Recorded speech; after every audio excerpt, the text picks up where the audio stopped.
show you, let me just show you what I'm building here. I've got some video that I'm trying to get a transparent alpha channel to work on the Quest. So on the left, there's the extracted alpha channel, and on the right, there's the RGB channel. And I'm basically trying to merge them into one video and get rid of this background so that you can see the cubes behind it. The way this is set up, so this is sort of part one of that, which is how I got this far without just getting the videos playing without the any of the alpha work done. So what I've got, let me just drop in a Final Cut, is this video.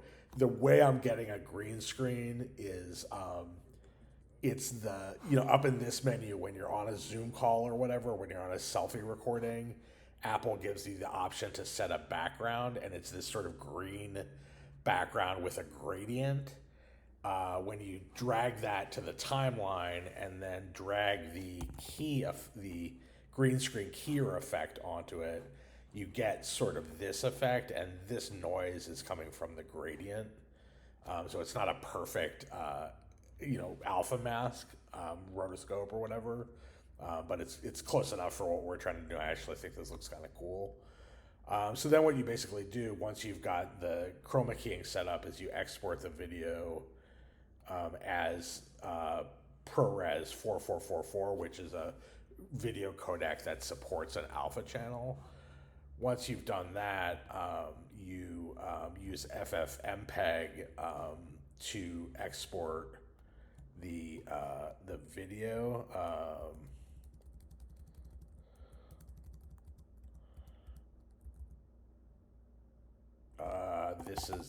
This is the one command to export the RGB channel, and then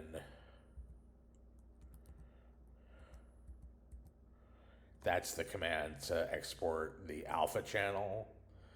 You can pause the video if you want to just copy down these commands, or if you just Google, how to use ffmpeg to extract an alpha channel and an RGB channel from a ProRes 444 video. I'll tell you how to do it. You're eventually going to need the size of the video as well, which you get with this ffprobe command, which is part of ffmpeg. ffmpeg is free, just download it. So this will give you the size of the video. So then in Unity right now, I've basically just got a simple scene. This red stuff is just going to be the background. I've got two planes, and each of these planes has a material. The material is, so here's the RGB one. The material, this is the right side of the screen. So when I'm playing this back, this is when you see this. This material has an unlit texture shader, and it's referencing a render texture.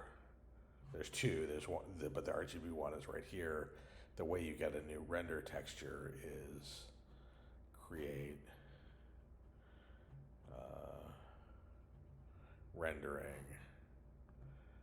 render texture. The only configuration you do of the render texture is the size, and we already covered how to get the size with ffprobe. So then what you need to link everything up is a video player. So this is just an empty game object with a video player component. The video clip is just the video clip, right? Just dragged in the video clip.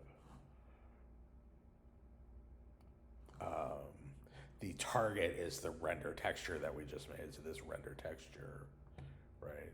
So because this material, what we essentially did is drag the RGB texture onto the source.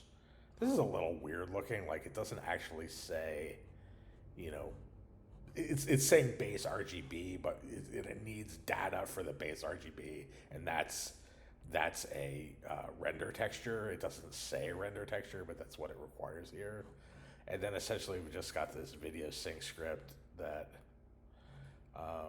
that grabs the video player, right? That's this thing. It's an empty game object again, and it says start, prepare, and then when both are prepared, play. And when you play it, you end up with the video,